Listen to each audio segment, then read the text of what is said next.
water in my house. Oh my God.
On August 29th, 2005, Hurricane Katrina became an equal opportunity destroyer.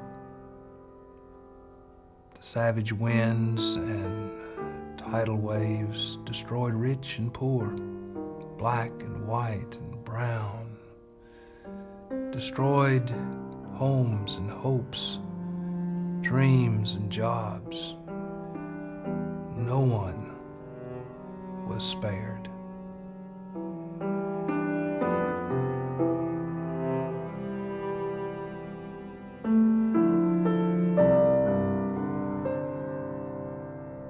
We got in a car in Mobile, Alabama, and drove for an hour and a half at 70 miles per hour down the stretch of the Mississippi Gulf Coast and into New Orleans. All you would see was destruction. The reality on the Mississippi Gulf Coast continues to challenge. 6 churches were totally destroyed. 2 were seriously damaged. 8 clergy either lost their homes or had to move out on a semi-permanent basis.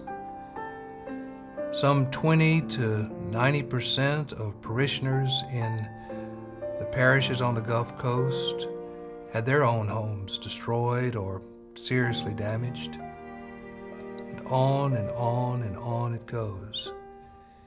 The impact in pure numbers only begins to tell the story. 20% of our diocesan budget came from those churches most seriously impacted by the storm. And yet the numbers only begin to tell the story. Well, we've got 2 towns here. We've got Waveland and Bay St. Louis, not to mention the rest of Hancock County. 90% of Bay St. Louis' city limits was underwater at any given point during the hurricane, and 100% of Waveland was underwater. So with that, you have got an entire region in this Gulf Coast that it affected everybody. There isn't a person in either one of these towns in this county, from anywhere you look, somebody needs some kind of help. And we need to get the word out. We need to let folks know that it's a year and a half out here, and we still living in FEMA trailers like the one on the back of the property. Of the 100, if you count 100% of folks that got the FEMA trailers, 90% of the ones that received one after the hurricane are still in them. This is a year and a half after the hurricane. People shouldn't live like that, not in this country.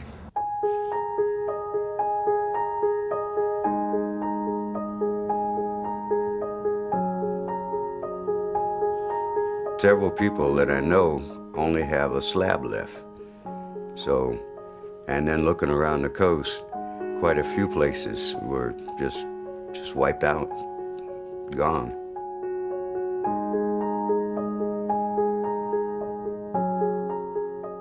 The reality is that those who would be responding to the deepest human needs of the most vulnerable and the most broken are themselves profoundly broken in this time and place, and are themselves quite vulnerable. I'm a 3rd generation Gulf Coast person, and what my grandmother grew up with, what my father grew up with, and what I grew up with is just all washed away.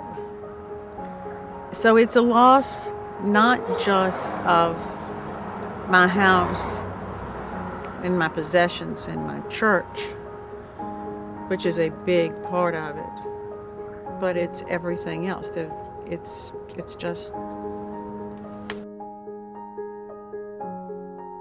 One of the things that we've discovered is that we've not had a whole lot of people from South Mississippi who've participated in our volunteer camp. And one of the reasons we found out was that they now belong to what we're calling the class of the newly poor. That these are people who ordinarily could be counted on to not only provide their time and effort, but to also make generous contributions to virtually any kind of disaster recovery program or any problems that exist on the coast. We're having to work with people who, for the first time in their lives, are having to depend on others for a lot of their basics. And this is really making it more difficult for us to accomplish our tasks. One time at one of our food distribution points, this family came up that we knew in a Mercedes and was getting boxes of food. And some of the volunteers, you know, we sort of have a decompression meeting at the end of the day. One of the volunteers was complaining about, well, how can we be sitting here giving food to these people in the Mercedes? And like I said, we didn't know those people, and they had in fact, that was all they had left, and had been living in that Mercedes for the 2 weeks that I knew them. They had left and had come back with, and everything was gone.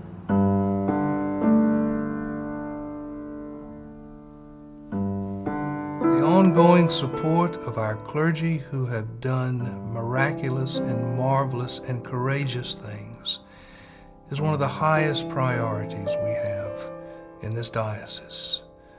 Maintaining their presence, providing the financial support, the emotional support that is required for their leadership, even as many of them have lost their homes, becomes critical for us at this moment. One of the amazing things we've discovered is that other clergy all over Mississippi in this diocese are doing double duty now. They're not only tending to their congregations, but they're giving their time and their resources and some of their parishioners to come down and volunteer, to rebuild, to work, to help sustain the emotions and the needs of the clergy on the Gulf Coast. I'm Christopher Powell. I'm the rector of St. James Episcopal Church in Jackson, Mississippi. I'm here in Pass Christian, Mississippi on Seal Avenue at the home of Alphonse Campbell. This used to be the home that I grew up in, but due to Hurricane Katrina, it was totally destroyed. But thanks to God and a lot of God-fearing people, my dad is being blessed to have a new home built. We have been here involved with Katrina since the days immediately after, August 30th, 31st, into September.